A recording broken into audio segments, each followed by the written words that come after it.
Bonjour, je me nomme André Bourgeois.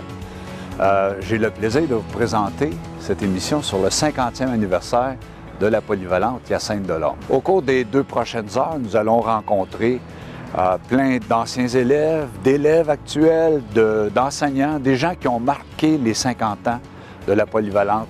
PhD, beaucoup de choses. Ça représente les plus belles années de mon parcours scolaire. C'est la base encore de mes amitiés aujourd'hui. Ça a été vraiment les plus belles années de ma vie. Pour moi, PhD, c'est la recherche de mon identité à l'adolescence. Tout ce qui a fait de savoir qui j'étais. Puis tout le bagage de souvenirs que ça m'a apporté. PhD, moi, c'est comme un des gros engagements de ma vie. J'ai fait 38 ans de travail ici, avec du membre de personnel que j'ai adoré, avec des jeunes que j'ai toujours aimés. C'est d'avoir passé ma vie dans ce milieu-là, c'était tellement intéressant, c'est le bonheur. C'est sûr que si tu rencontres des gens qui étaient là à l'origine, on se souvient tous de notre première journée, dans le chemin à peine carrossable, entrer au fond du bloc C. La PhD, pour moi, c'est beaucoup de choses. C'est des voyages, c'est des amitiés, c'est une carrière, c'est des murales, c'est les arts. C'est un joyeux bordel pendant une couple de mois. Dans ma vie professionnelle, ça a été une grande expérience très enrichissante. PhD représente pour moi un moment de ma vie où j'ai fait des super belles expériences et j'ai rencontré des gens formidables. PhD, ça représente pour moi assurément comme élève les plus belles années de ma vie en frais d'amitié, sociabilité, les sports, à tous les jours du sport, on avait beaucoup de plaisir. La première journée de travail a consisté à prendre connaissance de notre salle de prof où il n'y avait rien, pas de meubles, où on s'est assis en rond autour des colonnes et par terre à parler de nos vacances et un petit peu de parler de ce qu'on ferait comme enseignement dans une année qui commence en novembre. Mais j'avais un très bon rapport avec mes élèves, vraiment intéressant. C'est un univers de jeunes, de beauté, moi, que je trouve. Pour moi, PhD représente l'appartenance, représente ce qui est tatoué dans mon cœur. Pour moi, c'est l'école où tout est possible. C'est beaucoup de plaisir dans ma vie. Je disais toujours que j'ai la meilleure job de travailleur social au monde, c'est moi qui l'ai.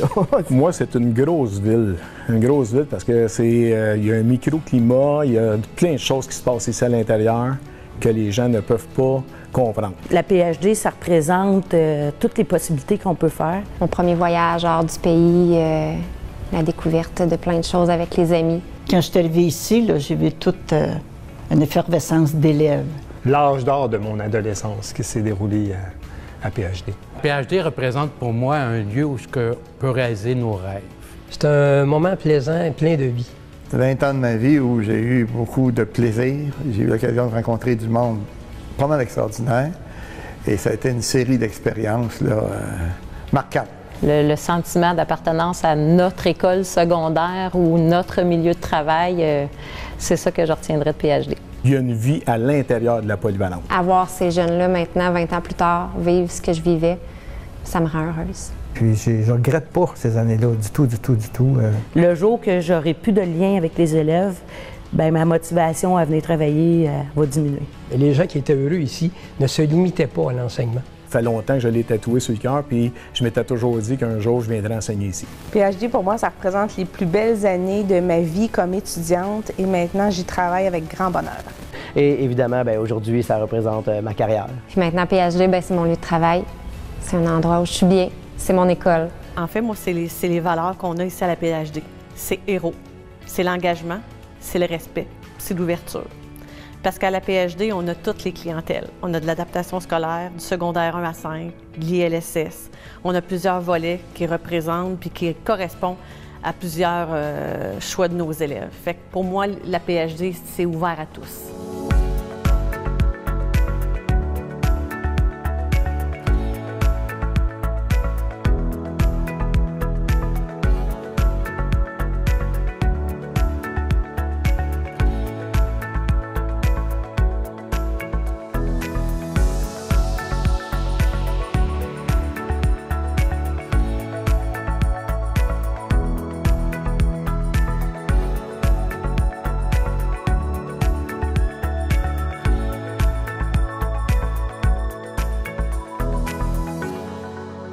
d'abord, j'aimerais ça vous expliquer qui est Hyacinthe Delorme. On le voit ici. Hyacinthe Delorme, c'était quelqu'un qui bâtissait des armatures sur les bateaux à Québec, qui était devenu le deuxième seigneur de la seigneurie Mosca, parce que le premier seigneur, c'était François Rigaud de Vaudreuil, puis il n'est pas venu. Il n'a pas pu venir s'établir ici. Donc, à partir de 1753, il est devenu seigneur. Il est venu s'installer à Saint-Hyacinthe, tout d'abord au Rapide-Plat. Par la suite, il est monté en amont, puis c'est lui qui a fait bâtir le barrage qu'on retrouve là, à côté du pont le pont Barsalou ou le pont de la Providence. Et ce que je trouve de spécial dans son cas, c'est que dans la foulée du rapport parent, où on demande un petit peu, là, on enlève un peu les pouvoirs des religieux, bien, dans ces années-là, avant ces années-là, c'est-à-dire on avait tendance à nommer les écoles Saint-André ou Saint-Jules ou la Providence ou la Présentation. Mais là, on a décidé, ici, pour la polyvalente Hyacinthe Delorme, de nommer le vocable du premier seigneur qui a installé la colonisation à Saint-Hyacinthe. Et je trouve ça porteur, je trouve ça intéressant. On se retrouve à l'intérieur de la polyvalente Hyacinthe Delorme. La polyvalente Hyacinthe Delorme est le fruit de la création des polyvalentes. La création des polyvalentes, ça nous vient du rapport parent qui a été institué lors du mandat des libéraux dans les années 1960. Le ministre de l'Éducation à ce moment-là, M. Gérin-Lajoie, avait organisé une commission avec le Monseigneur Parent. Et le but, c'était, dans le fond, d'étudier un petit peu comment on allait procéder pour l'avenir des écoles. C'est à ce moment-là qu'on a pensé créer le réseau des universités du Québec. On a pensé, mais on a travaillé fortement parce que Monseigneur Parent étant un ecclésiastique, on a décidé d'abolir et de mettre fin aux cours classiques, juste terminer ceux qui avaient commencé, et c'était remplacé par les cégeps. Donc, il est arrivé en même temps un bouillonnement. Les cégeps, il est arrivé le réseau de l'Université du Québec et les polyvalentes qui permettaient d'entrer les écoles de métier qui étaient un petit peu moins bien vues, mais ils rentraient dans la grande école, une école qu'on a appelée l'école polyvalente.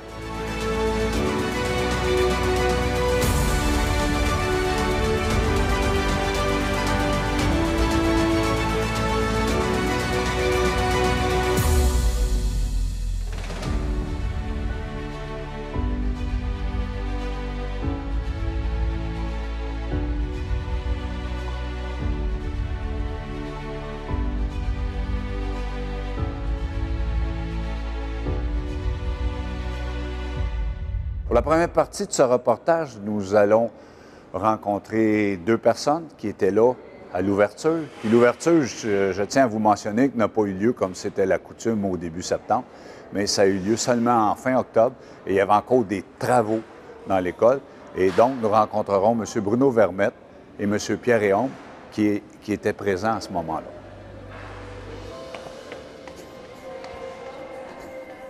Toi, tu étais là à la première année. La première année. Peux-tu nous parler un peu comment ça s'est passé ici, au niveau des enseignants, au niveau des élèves, au niveau de... Moi, ce que je me rappelle le plus, c'est comme le retard de l'ouverture de l'école. On est entré en fin d'octobre, début novembre, je pense. Alors, pendant ce temps-là, nous, le personnel, on était soit comme en vacances ou le personnel régulier, on allait travailler à... notre première réunion, je me rappelle, était à l'école professionnelle, l'ancienne école professionnelle de l'autre bord. Après ça, quand il y a eu quelques locaux de près ici, on a travaillé toute l'équipe de direction non-enseignants, PNE, dans un grand local triple, jusqu'à temps que les élèves et les profs arrivent, mais plus que ça, parce que tout le bloc D, la direction, cafétéria, bibliothèque, c'était pas ouvert, service élèves, c'était pas ouvert, fait qu'on a continué à travailler là, probablement jusqu'à la fin de l'automne, presque l'hiver. Alors, dans une équipe de travail là, de 25-30, tout dans le même local, en tout cas, ça faisait comme une ambiance. Puis la première activité qu'on avait organisée pour les élèves, c'était une marche, parce que l'école n'était pas ouverte. Alors, quelques semaines avant l'ouverture, on avait convié les élèves à l'ancienne école de l'Orme, qui est aujourd'hui le métro. Puis on avait, à partir avec les 2000 élèves qui allaient là, puis les 200 membres du personnel, on avait fait une marche de, je sais pas, 10-15 km, mettons. et on avait créé un peu des liens, parlé de l'école aux élèves. Et puis après ça, quand ils étaient rentrés ici, ben c'est fin octobre, début novembre, en tout cas, je n'ai pas de date précise. Mais l'école n'était pas terminée. Comme je disais, tout le bloc D n'était pas fait. L'entrée 2, du bloc D, c'est la bibliothèque. Bibliothèque, cafétéria puis la direction, c'était pas terminé. L'entrée 2 n'était pas terminée, alors on avait des grands panneaux avec des plastiques pour empêcher la poussière d'arriver, les ouvriers qui renaient tout le temps. Alors, comme il n'y avait pas de cafétéria, ben, les élèves mangeaient au Carrefour, des lunchs. Fait qu'imagine, je sais pas, 1800 élèves, 2000 élèves assis à terre au Carrefour avec les papiers qui traînent. En tout cas, ça pouvait avoir l'air du désordre, mais je pense que de façon générale, là, on était bien là-dedans, on était content d'arriver. On était une jeune équipe. Il me semble qu'on avait une moyenne d'âge, genre 26 ans, 27 ans. On était très jeunes, oui. Ça permettait comme une autre ambiance. D'abord, le renouveau aussi en éducation qu'il y avait à ce temps-là. La jeune équipe, en tout cas, moi, je pense qu'il y avait de quoi de dynamique. Même si on critiquait beaucoup PHD parce qu'on disait c'était gros, c'était tout le désordre, etc. Là, les parents avaient un peu peur de ça aussi parce que c'était nouveau puis je me rappelle avec la direction, quelques enseignants, on avait entrepris cette première année-là, durant l'hiver, une tournée de toutes les paroisses de la région. On a été faire une réunion d'information et échange avec les parents de chacune des paroisses. On a fait, je ne sais pas, une quinzaine, une vingtaine de réunions comme ça en soirée pour parler de la polyvalente, que les gens s'y apprivoisent. J'ai beaucoup aimé ça, faire ça, ce bout-là. Ouais. C'est une particularité que j'ai su beaucoup plus tard.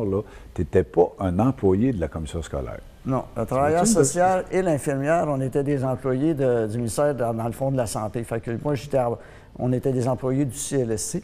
Alors, on était prêtés ici pour faire notre travail auprès des jeunes. Comme il y en avait près de 2000 ici, bien, le CLSC nous plaçait ici pour faire du travail d'intervention et de prévention, d'information des jeunes. Enfin, ouais, mais c'est ça. Alors, on a mis 38 ans à l'école, mais toujours payé par le CLSC.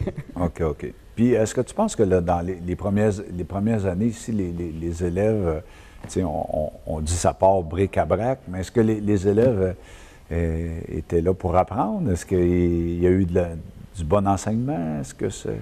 Je pense que oui, là, mais c'est sûr, il y a des gens qui vont dire que c'était moins encadré, mais si tout est relatif, on était quand même, mettons, les années 70, en une espèce de période de renouveau, de recherche, des enseignants qui bâtissaient aussi leur carrière d'une manière, mais d'un autre côté, très impliqués auprès de leurs élèves. Moi, en tout cas, à ma connaissance, un personnel enseignant très impliqué, très près des élèves, soucieux d'enseigner, et aussi de partir puis de participer aux activités étudiantes, d'avoir des relations entre les élèves et les professeurs plus grandes que juste la relation de classe. Comme par exemple, on faisait un dîner de danse au Carrefour le midi, probablement qu'il y avait 140 profs qui dansaient avec les élèves au Carrefour. Non, mais la moyenne d'âge, il faisait. Probablement que la moyenne d'âge, il faisait, mais en même temps, je pense, une volonté ou un état d'esprit de dire qu'on est en équipe avec les élèves pour avancer. On était les maîtres, les enseignants, les éducateurs,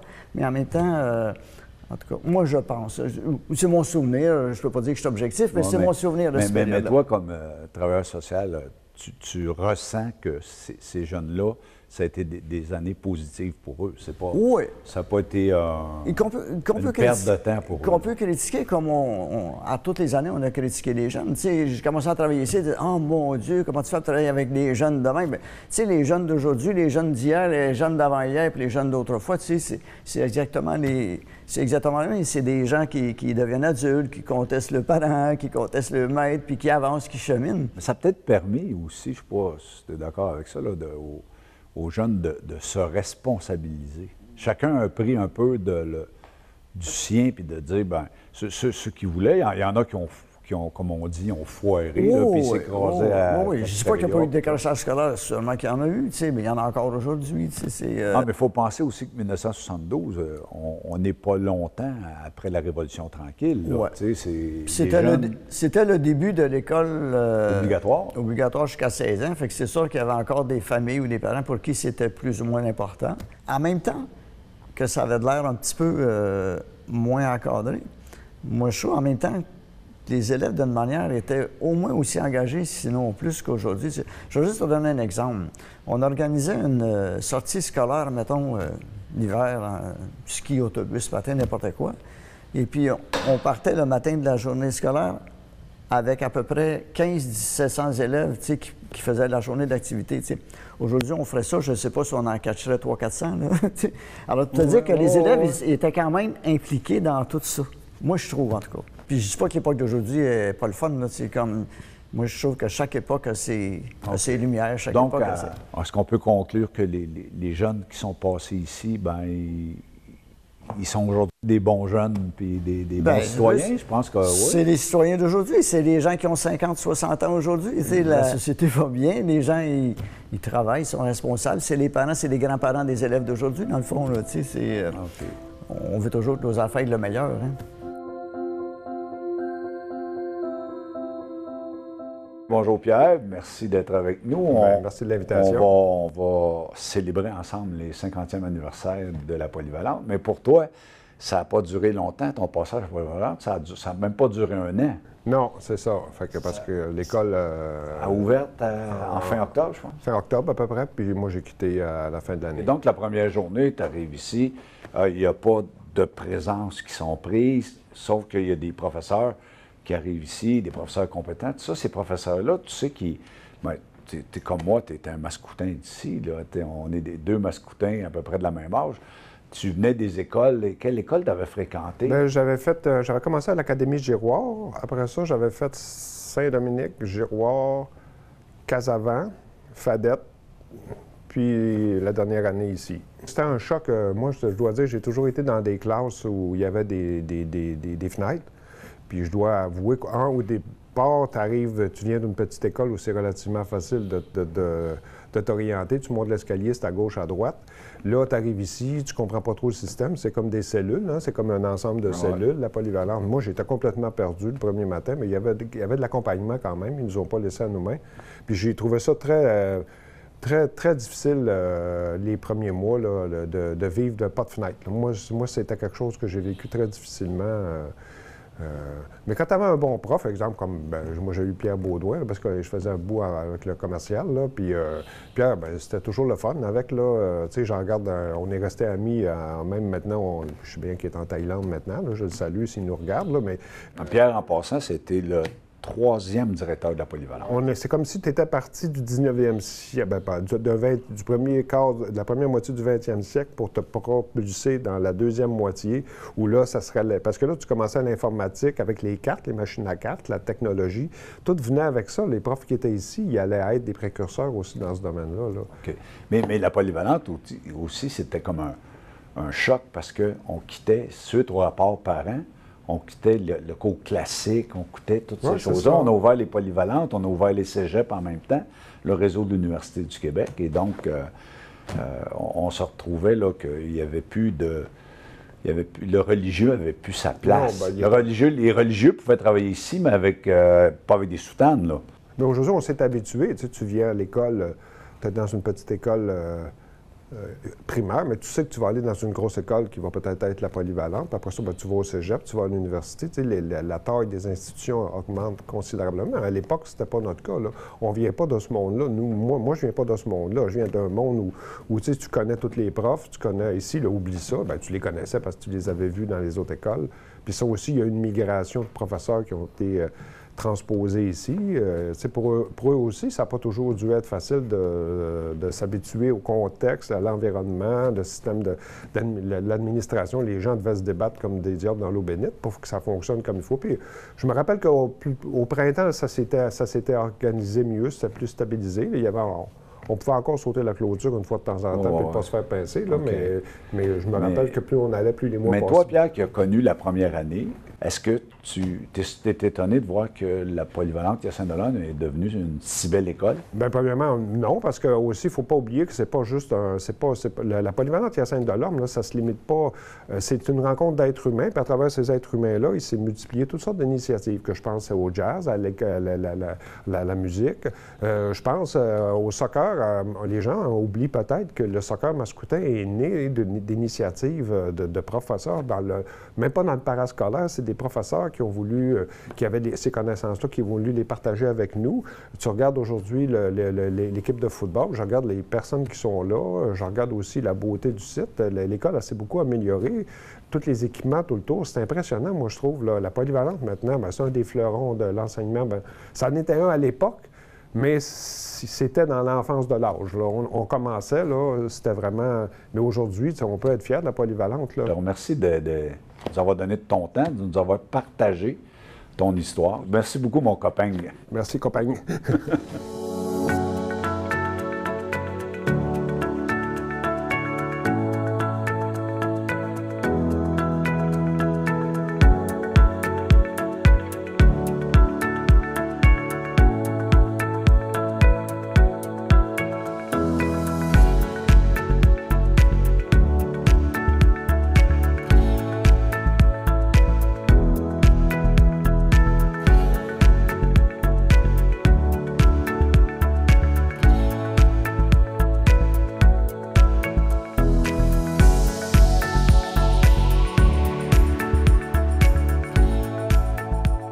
PHD s'est fait remarquer par ses échanges internationaux. Allons voir l'initiateur des principaux projets, M. Gaston Vachon, ainsi qu'une participante de l'époque, Mme Lynne Blanchette, qui est toujours en relation avec son jumeau des années 80. Bonjour Gaston, merci de venir participer à ce 50e anniversaire de PHD. Puis moi, je le sais, puis tout le monde le sait, je pense que tu étais un rouage important dans la vie de cette école, qui a commencé en 1972. Toi, si je me souviens bien, tu es arrivé au début des années 80. Moi, je suis arrivé en octobre 81. Ça va faire, dans un petit peu moins de 2 semaines, ça va faire 40 ans de ça. Okay. Donc, j'ai été engagé un petit peu pour souligner le 10e anniversaire de la polyvalente à cette époque-là. Et je suis resté ici pendant 20 ans. Là. Je resté à Polyvalente pendant 20 ans, avant de migrer vers l'école professionnelle. Puis toi, c'est le directeur qui est allé te chercher, est-ce que c'était M. Claude Bernier? Oui, c'est M. Bernier qui m'a engagé. Il y avait un concours, il y avait une offre d'emploi qui a été offerte. Et j'ai passé la sélection et c'est M. Bernier qui m'a engagé. Quand je suis arrivé à la Polyvalente, j'ai été particulièrement bien accueilli par M. Robert Dassigny, Gisèle Saint-Onge, Mireille Chiou et François Ibrahim. C'est les premières personnes qui m'ont guidé un petit peu dans l'école, parce que moi, je suis de l'extérieur de Saint-Hyacinthe.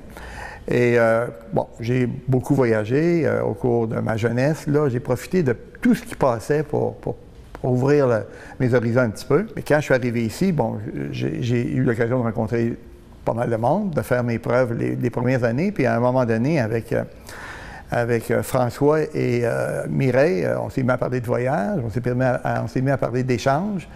Et hop, tout à coup, on s'est dit pourquoi on ne ferait pas un projet d'échange.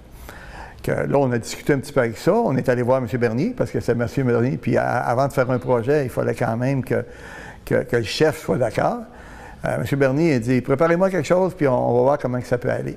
Entre-temps, il y avait un prof ici, Yvon Lajoie, un prof d'art plastique, qui avait un ami en Picardie, en France, et qui, on jasait un petit peu, puis il dit, bien, peut-être qu'il serait intéressé à organiser quelque chose avec nous autres. On a dit, on va regarder ça.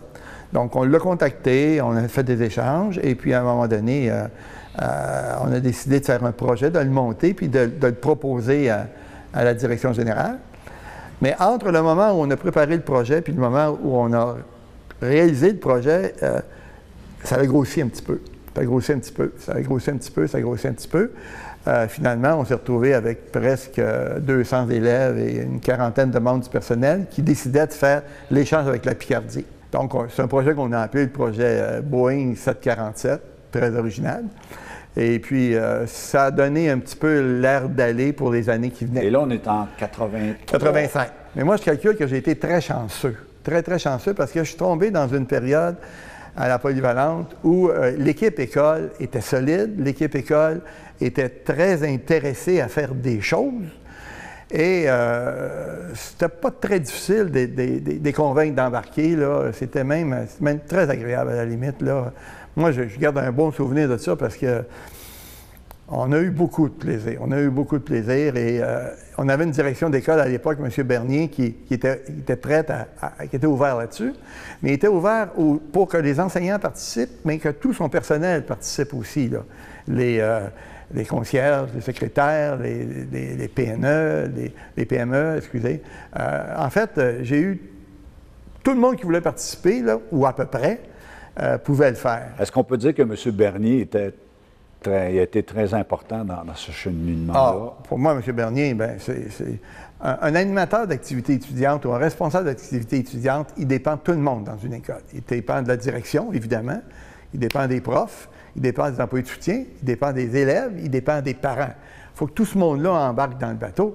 Mais si le chef n'embarque pas, si le directeur n'embarque pas, on ne va pas loin, là, tu sais. Donc, M. Bernier, il nous a toujours supporté là-dedans. Il nous a toujours encouragé à le faire. On faisait nos preuves, on faisait nos projets, on le déposait. Puis après ça, m'est arrivé Pierre Baudouin, qui lui a continué la tradition. En 92, quand M. Bernier, 93, quand M. Bernier a quitté, Pierre Baudouin est rentré ici. Puis, je me souviens de quand il y avait des échanges, il venait des gens de l'étranger, ici, les jeunes, et les jumeaux, ils étaient jumelés avec quelqu'un d'ici. Mais le jumeau devait emmener son jumeau dans la classe. Et moi, je trouvais que ça avait un impact, là, parce qu'on... Puis ça avait un impact auprès des élèves, mais ça avait un impact au niveau du personnel aussi. Puis on avait même des enseignants, M. Jacques Bibeau, entre autres, là, qui, à toutes les fois qu'il y avait une délégation qui débarquait ici, Jacques donnait un cours sur l'histoire du Québec, avec toute la verve qu'il pouvait avoir là, sur l'histoire du Québec à nos petits visiteurs. Là, tu sais. Je pense que ça créait une ambiance dans l'école. Ça bougeait en tout cas dans l'école à ce moment-là. C'est sûr que ça dérangeait un petit peu, là, ça perturbait les cours un petit peu parce que des fois, il fallait sortir les élèves. Mais dans l'ensemble, ça allait relativement bien. 99, c'est vive le monde de la francophonie, mais c'est que l'école devient beaucoup plus qu'une école de Saint-Hyacinthe ou de la région. On rayonne dans tout le Québec à ce moment-là. On a lancé une invitation à plusieurs écoles s'ils étaient intéressés à vivre l'échange, le projet d'échange avec une autre délégation. Donc, on disait aux gens de Sherbrooke, si ça vous intéresse, on va vous trouver une délégation à l'étranger. Donc, on faisait de la prospection, on trouvait des délégations, on jumelait les différentes écoles du Québec avec une école d'un pays quelconque. Mais le principe, c'est que tout le monde devait se retrouver à Saint-Hyacinthe à un moment donné pour une grande fête. On a eu une grande fête. Et tout le monde devait jouer la pièce Léo à vélo. C'est une pièce de théâtre qui a été écrite conjointement par Gilles Vigneault et Marcel Sabourin, mais spécifiquement pour le projet Vive le monde de la francophonie. Donc, et tous ces gens-là qui étaient ici pendant 3-4 jours étaient accueillis par des écoles primaires. Ça a été assez extraordinaire. On a eu un rayonnement, là. Et ça, c'est grâce à une personne qui s'est occupée de tout jumeler ça, Jacques Audette. Il partait avec son baluchon, puis il allait cogner aux portes des directions d'école, puis il leur disait, bien, il faudrait que tu nous aides, on a besoin. Et les directions d'école, en général, ont participé très, très positivement à ce projet-là. Là. Puis on a même poussé un petit peu l'audace un petit peu plus loin. On est allé voir le pape. On a envoyé 2 élèves, plus Mireille, Mme Chillou, et on leur a dit, allez voir le pape, présentez-y notre projet, allez chercher une bénédiction. Puis ils sont venus avec la bénédiction, ils sont venus avec un petit vidéo qu'on a présenté le soir de la cérémonie d'ouverture. C'était particulier, là, mais la journée où on a présenté les photos ou les petites vidéos à la population locale, aux journaux locaux, là, on a commencé à nous prendre au sérieux en tabarouette. Là, on avait Gilles Vigneault, on avait Marcel Sabourin, puis on avait le pape. C'était déjà pas payé. C'était une bonne carte de visite pour le départ. Qu'est-ce que tu penses que l'école en a retiré? Bien, écoute, les gens étaient fiers. Les gens étaient fiers. Il y a beaucoup de monde à l'école, au projet Vive le monde de la francophonie, qui a participé. Là. Moi, je me pose toujours la question, qu'est-ce que ça donne comme retombée? Est-ce que ça fait que plus de monde vont venir à la polyvalente ou les gens qui sont à l'intérieur sont plus heureux, sont plus... Bien, l'ouverture de permettre aux gens d'aller ailleurs, de voir ce qui se passe ailleurs, c'était un prétexte pour les aider à s'ouvrir sur le monde. Après ça, bien, ça leur appartient. Là. Moi, je sais qu'il y a des gens qui ont continué de faire des échanges, il y en a qui ont voyagé beaucoup. Cette partie-là, c'est plus la nôtre. Non, c'est ça, mais tu as le pendant qui rend les gens heureux, fiers, etc. Mais l'après qui fait que, moi je me souviens que c'est le projet éducatif de l'école était ouverture sur le monde. Le thème était ça et c'était écrit à l'entrée. Et les gens sont devenus ouverts sur le monde. Il y a beaucoup de jeunes qui ont pris le goût ou de voyager ou d'échanger ou de s'intéresser à l'étranger. L'objectif, c'était d'aller voir ce qui se passe ailleurs, recevoir de la visite, parlons de nous autres, présenter le Québec. Puis après ça, bien, c'est à chacun de faire ce qu'il veut avec cette expérience-là. On peut pas... Mais on avait du plaisir à l'école, là. Quand je veux dire du plaisir, c'était agréable, là. Les gens étaient... Je pense que les gens étaient heureux. Je pense que les gens travaillaient fort, là. Travaillait fort, là. Chantal Dupré, là, Mme Chantal Dupré, là, quand est venu le temps de vivre le monde de la francophonie, là, elle passait ses après-midi à l'aéroport pour accueillir les délégations. Là. Ça a été une période extraordinaire, là. Extraordinaire. On s'en rendait pas vraiment compte quand on était sur place, là. On prenait ça un petit peu pour acquis. Mais quand on se comparait après ça avec ailleurs, là, on se comparait, puis on regardait la gang de monde là, qui ont travaillé sur ces projets-là au fil des ans. Puis là, on parle des voyages, là. Mais on organisait un championnat provincial en haltérophilie, là. Petite école comme nous autres, là, on organisait un championnat provincial en haltérophilie. Puis encore là, c'était des profs. Un championnat provincial en volleyball. C'était un bon timing, une bonne période, puis les gens avaient le goût. Donc, tu brasses ça un peu, puis la sauce, ça enlève, puis... Mais c'est bien que tu rendes hommage à tous ces gens-là qui ont contribué. Je te remercie d'avoir accepté notre invitation, puis je te remercie au nom de tous ces enfants que tu as initiés au voyage, mais pas juste au voyage, à l'ouverture sur le monde, à connaître des gens. Mais je ramènerais ça quand même à l'équipe école. Là. Oh, je sais, je connais ta modestie, ton humilité, mais merci d'avoir accepté l'invitation. Merci beaucoup.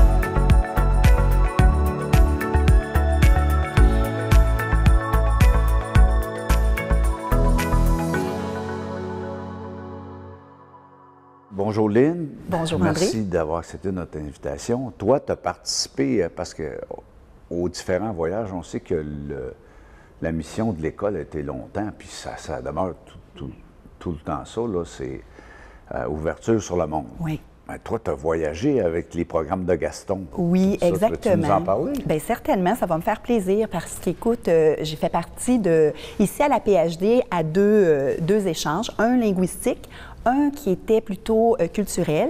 Puis, il me semble que celui auquel j'ai participé en 1985, c'était le premier voyage culturel. Ça s'appelait le projet Boeing.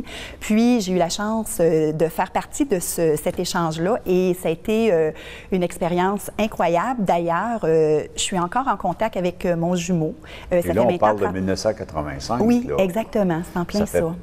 Presque 40 ans. Oui, ça fait 37 ans et au départ, on communiquait par lettre. On avait les nouvelles une semaine en décalage, là. Mais là, maintenant, avec la technologie, bien, on se parle par Messenger. Puis, c'est comme si on vit très loin l'un de l'autre, mais on est comme ensemble. Fait que c'est vraiment une belle... Ça a créé des beaux liens. Moi, j'avais 16 ans, lui, il en avait 20, il était un petit peu plus âgé.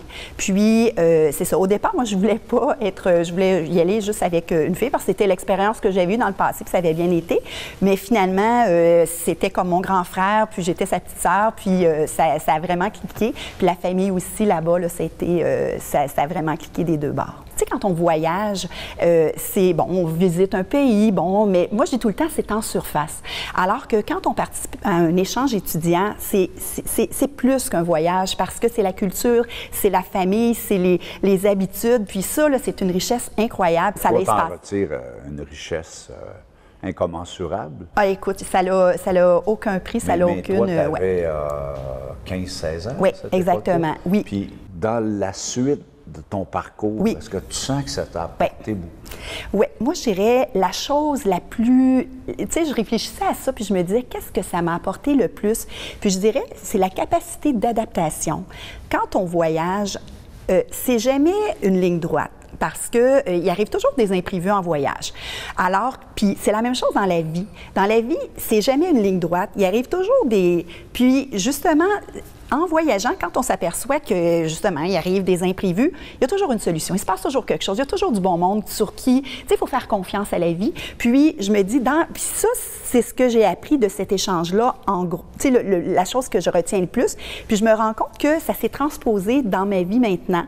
La même chose, tu sais, qu'il y a toujours des... Tu sais, ça va toujours s'arranger. Puis, c'est ça, c'est cette capacité d'adaptation-là. Puis aussi, bien naturellement, c'est l'ouverture sur le monde, d'apprendre des différences, puis d'accepter les différences. Puis, ça nous donne une certaine confiance aussi, tu sais, parce que quand on va ailleurs... On peut évidemment dire que la mission qui est parti au début des années 80, l'arrivée de M. Bernier, l'arrivée de Gaston Vachon. Oui, exactement. Ça, ce thème-là d'ouverture sur le monde, des voyages, ça t'a apporté beaucoup. Énormément. Mais toi, tu considères que l'école devrait continuer dans ce sens-là? Ah oui, certainement, parce que c'est tellement une belle expérience. Tu sais, l'école, on apprend beaucoup de choses académiques, mais il y a des choses humaines qui... Parce que je vais donner l'exemple. Moi, à l'époque, en 85, je viens d'une famille monoparentale pas très fortunée. J'aurais jamais pu vivre une telle expérience. Alors que, à l'époque, ils faisaient des campagnes de financement et tout. Fait que ça l'a permis à plein de jeunes qui n'auraient jamais pu vivre ces expériences-là de donner un coup de pouce dans la vie. Puis, je suis certaine que je suis celle que je suis maintenant à cause, en partie, pas juste ça, mais ça a eu une grande importance. Fait que je me dis, c'est la plus belle, tu sais, la mission d'une école, c'est l'éducation, naturellement, mais ça l'apprend autre chose et je trouve que les voyages, en tout cas, s'ils sont capables de ne pas les arrêter, ce serait bien, là, ouais. Je te remercie d'être venu nous rencontrer. Ça me fait plaisir. Si ça peut donner le goût à quelqu'un, c'est tant mieux.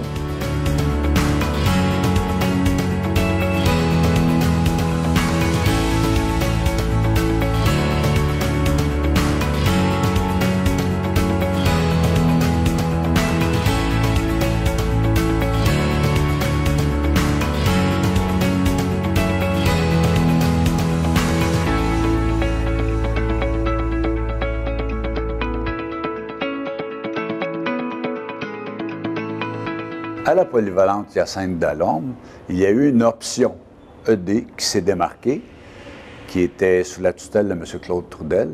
Et on a eu aussi de grandes équipes sportives. Pour nous en parler, nous allons rencontrer Mme Julie Savignac, M. Kevin Cournoyer et M. Gaétan Dion. Il y a quelque chose de particulier que j'aimerais m'entretenir avec toi. Il y avait l'option ED qui avait été, je pense que c'était à l'initiative de Claude Trudel, là, mais tout ça. Est-ce que tu peux nous parler de tes années là ça? Parce que c'était toute une famille, ça. Oui, tout à fait. Quand tu allais à la polyvalente, c'était pas mal l'objectif quand tu étais sportive, c'était de faire les options de D en 4 et en 5. Ça, c'était comme le but ultime quand tu étais sportif. Donc, c'est ça, en secondaire 4 avec Hervé Mayotte, secondaire 5 avec Claude Trudel. Ça, c'était le summum du bonheur, parce qu'à l'époque, il n'y avait pas d'option sport ailleurs vraiment. Il n'y avait pas de concentration sportive ou rien de ça. Fait que de venir ici, de faire multisport et d'avoir plus de périodes dans notre grille horaire, ça, c'était le bonheur. Est-ce que c'était mix ou c'était juste les filles ensemble? Oui, c'était juste les filles ensemble, secondaire 4 et secondaire 5. C'était ça un bout de temps, en éducation physique? Oui, jusqu'à temps qu'il y a eu suffisamment de monde. Je pense que c'est là qu'ils ont séparé les deux groupes-là. Donc, c'était très varié, c'était différent, c'était nouveau. Puis c'était un bel objectif aussi, c'était le 10 km. Première étape, quand on arrivait ici, c'est la mise en forme.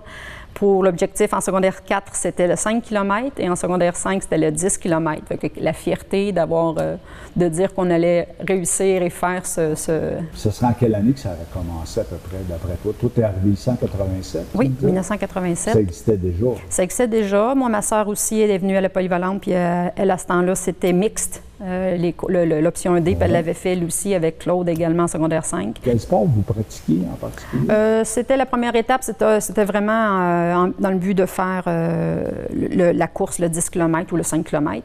Ensuite, il y avait les classiques, basket, volleyball à l'époque. Et la dernière étape, c'était l'athlétisme. Bien, merci beaucoup, Julie. Ça me fait plaisir.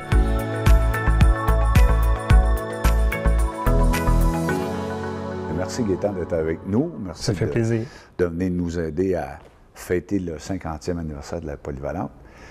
moi, je sais que tu es un bon élève, mais tu es aussi un très bon athlète. Puis tu as participé tu étais à l'option ED avec Claude Trudel. Peux-tu nous en parler un peu? L'option éducation physique qui était offerte à la polyvalente Hyacinthe-Delorme était offerte en secondaire 4 et en secondaire 5.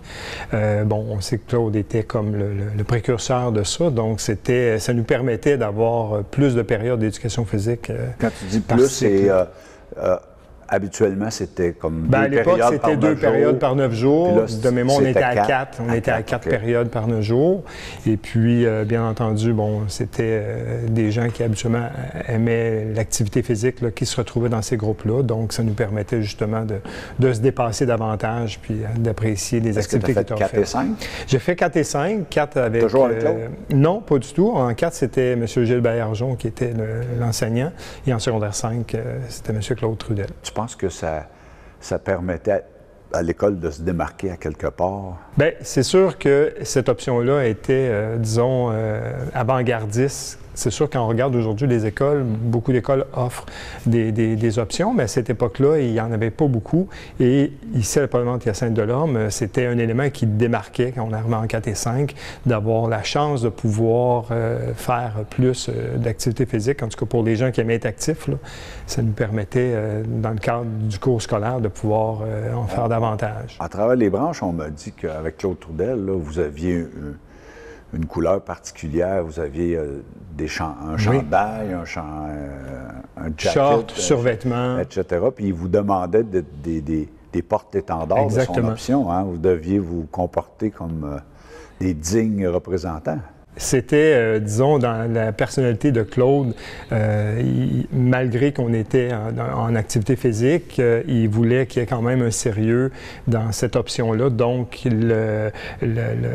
l'image était importante pour Claude, dans le sens qu'on devait avoir bien représenter l'option. C'est sûr que ça permettait par la suite de la véhiculer auprès des autres élèves, mais il y avait un certain code, autant vestimentaire, mais de façon de se comporter sur lequel Claude insistait beaucoup. Est-ce que tu as eu connaissance que des élèves de d'autres écoles, comme les écoles privées, qui avaient plein à Saint-Hyacinthe à l'époque, soient venus ici pour l'option? Bien, c'est sûr que ça permettait, les gens connaissaient l'option, là, on s'en faisait parler par d'autres élèves d'écoles privées. Oui, en secondaire 5, j'ai même eu des amis qui étaient à l'époque au séminaire, qui sont venus en 5e secondaire, entre autres pour l'option. Il y avait aussi pour le sport qui était offert, mais ils sont venus terminer.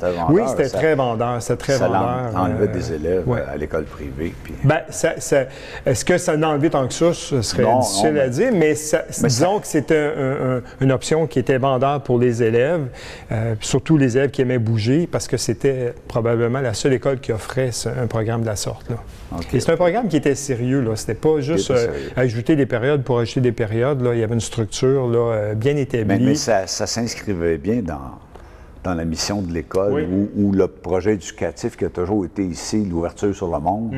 Puis ça cadrait bien dans... Ça cadrait bien, puis ça cadrait bien qu'un projet éducatif de toutes sortes. Puis aussi de mettre autant de discipline, parce que souvent l'école publique à cette époque-là était un peu marginalisée, puis avec une discipline de fer comme ça, Bien, je dirais peut-être pas discipline de fer, mais on avait un encadrement serré.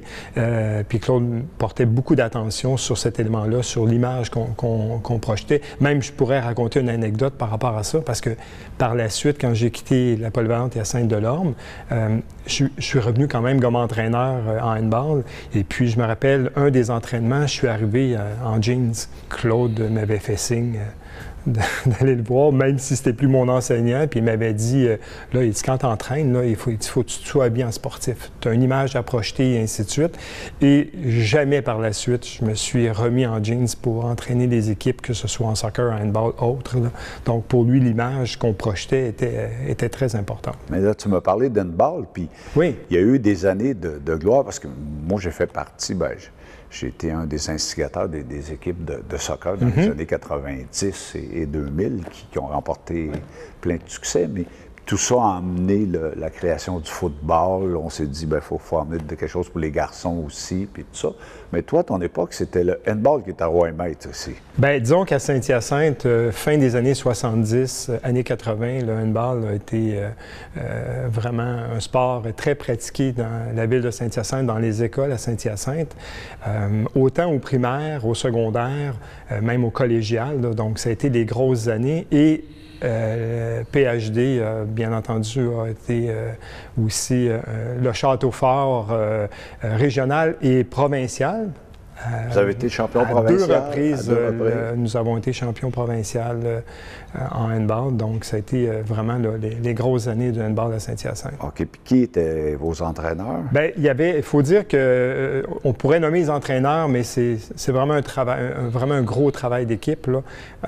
Ici, à Polyvalente Hyacinthe-Delorme, les gens qui étaient les plus impliqués, bon, il y avait M. Jacques Saint-Amand, il y avait M. Michel Villeneuve, M. André Desmarais, qui était enseignant aussi en anglais, qui était aussi entraîneur de handball.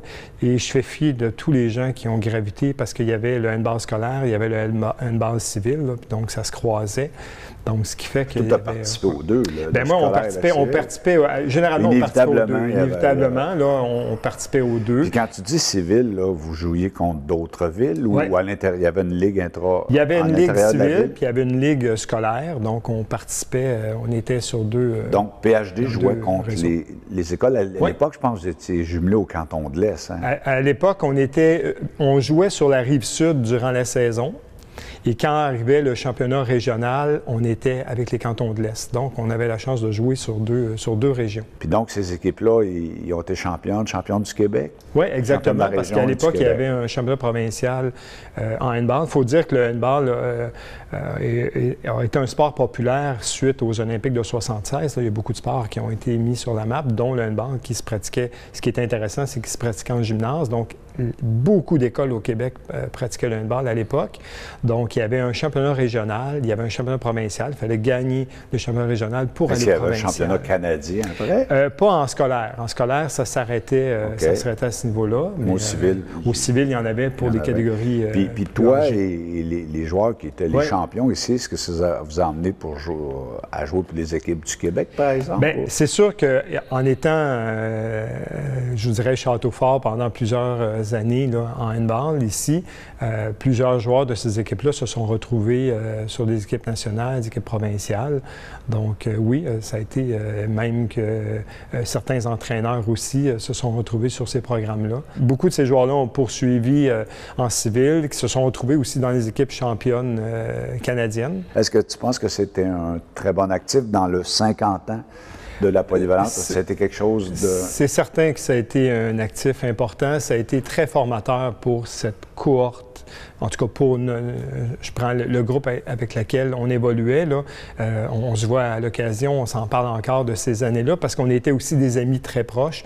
Donc, on parle beaucoup de l'équipe de handball, mais on était toujours ensemble sur l'heure du midi à la cafétéria où on était dans les mêmes groupes aussi, dans les groupes scolaires. Donc, oui, ça a été très formateur. C'est sûr que ça a été pour PHD probablement aussi, parce qu'il n'y a pas eu nécessairement beaucoup d'équipes qui ont été championnes provinciales à PHD, mais c'est cette cohorte-là. Là, on assiste à la recrudescence des équipes de football, tout ça. On est tous, je pense que tu es aussi heureux que moi que ça se fasse, mais il y a eu quand même un espace de temps, je dirais, de 85 à 95 à peu près, là, il n'y avait plus de sport. Qu'est-ce que tu penses qui s'est passé à ce moment-là? Bien, il y avait un contexte. Je pense que c'est pas nécessairement l'école comme telle, là, parce que je pense qu'il y a un contexte provincial aussi où, dans les écoles, bon, il y a des questions budgétaires aussi. À un moment donné, ça a un coût, avoir des équipes de la sorte, un coût financier, même si pour moi, je considère que c'est un investissement, c'est pas nécessairement une dépense, mais il y a eu des baisses de budget, ce qui a fait qu'il y a eu moins d'équipes sportives, mais il reste que je regarde, parce que même si je n'étais plus élève à PHD, je regardais toujours ce qui se passait au niveau sportif. Il reste qu'il y a quand même d'autres sports qui ont eu leur heure de gloire. Je prends le volleyball, qu'il y avait quand même des équipes là, qui se maintenaient. Mais il faut dire que les structures sportives étaient peut-être moins évoluées qu'aujourd'hui, où aujourd'hui, on a mis en place des structures plus plus solides, où on a des budgets qui nous permettent aussi d'embaucher des entraîneurs, même à temps plein, quand on prend le programme de football. Là, aujourd'hui, il y a le football, puis ça semble parti pour longtemps, puis Mais il faut dire que PHD a toujours été aussi une plaque tournante au niveau sportif. Quand on regarde les plateaux sportifs, que ce soit les gymnases ou les terrains extérieurs, donc il y a toujours eu du sport autour à l'école ou à l'extérieur de l'école, ce qui fait que ça a toujours donné quand même une bonne presse, parce que quand on prend le soccer, bien, tout se passait ici pendant plusieurs années, parce que c'était le seul terrain qui pouvait bénéficier d'éclairage extérieur, donc ce qui faisait que...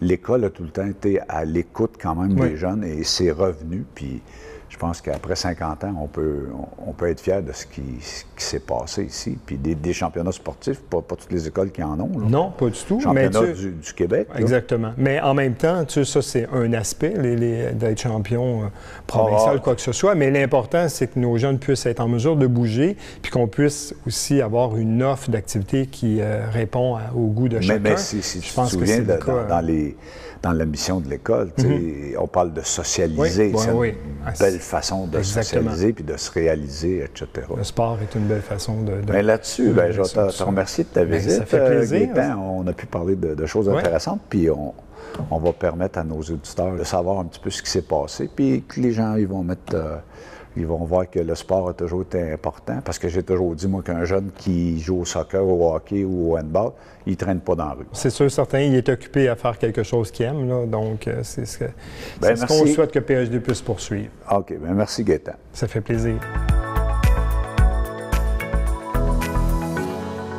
Kevin, toi, tu as été dans les équipes sportives qu'il y avait ici. Moi, je me souviens, parce que j'ai enseigné ici, puis dans les années 80, Saint-Hyacinthe, c'était à peu près l'endroit où le handball était le plus fort au Québec. Il y a des gens, là, je pense à Gaétan Dion, etc., là, qui ont joué même au niveau national. Et tout à coup, ça a tombé. Puis la raison que je pourrais évoquer, c'est qu'on faisait partie de la zone des cantons de l'Est. Ça nous obligeait à aller jouer des matchs en Beauce, dans Chaudière-Appalaches, aller jouer à Mégantic, etc. Et là, à un moment donné, on a réussi, avec l'aide du directeur de l'époque, qui a succédé à M. Bernier, M. Pierre Baudouin, à changer puis s'en aller dans la zone Richelieu qui s'arrêtait à Mont-Saint-Hilaire. Et là, ça a fait qu'on a pu avoir des équipes dans plein de domaines. Et toi, c'est au soccer que tu t'es affirmé. Peux-tu nous parler de ça un peu? Tout à fait, André. En fait, je me rappelle, là, on était en 4e secondaire, puis à part d'être un enseignant, je t'ai connu aussi comme entraîneur de soccer plus jeune. Puis tu étais venu nous voir pour nous dire, hey, les gars, essayez de vous trouver des gars pour qu'on se fasse une équipe de soccer intérieur. Fait que là, on commence à chercher des amis. Puis ça a donné qu'à PHD, on avait quand même un très bon bassin de joueurs qu'on a complété par d'autres joueurs qui étaient plus récréatifs. Puis on a formé une équipe de soccer intérieur où on allait jouer justement, exemple, des mini-tournois à Varennes, à Longueuil. Et également, je me rappelle que je t'avais aidé à trouver des filles pour former l'équipe de filles de mon âge parce que j'étais ton adjoint. C'était vraiment, vraiment agréable, ce souvenir-là. Là. Puis, est-ce que c'était des équipes compétitives? Moi, je le sais, mais Bien, en fait, nous, on ne connaissait pas le niveau du tout. Nous, on jouait compétitif l'été à l'extérieur, mais au niveau scolaire, comme ça n'avait jamais à donner avant le secondaire 4 qu'on puisse jouer pour représenter notre école, on n'avait aucune idée du niveau. Mais nous, on savait bien que dans notre équipe, on avait des joueurs de quand même au niveau. On avait plusieurs joueurs qui jouaient dans le 3A à cette époque-là, donc on sentait qu'on était capable de compétitionner contre les autres écoles. Puis finalement, bien, c'est ce qui est arrivé. Là. On était très compétitifs là, contre les autres écoles qui, elles, avaient déjà fait leur notoriété dans les années précédentes. Là. Donc, on peut-tu parler de championnat? Bien, assurément, on peut parler de championnat. Chez les garçons et chez les filles aussi? Je pense qu'on avait gagné les deux cette année-là, le championnat. C'est sûr que ça fait quand même plusieurs années. Il y a eu plusieurs années, mais...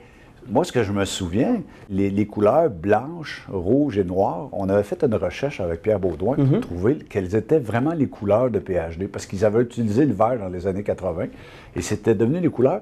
Et par après, il y a des équipes de football qui font la réputation d'ici, qui porte encore ces couleurs-là. Peux-tu Oui, nous en parler? Oui, ça, en fait, le Dracor, depuis plusieurs années, on est identifié comme une équipe en rouge et blanc, rouge et noir.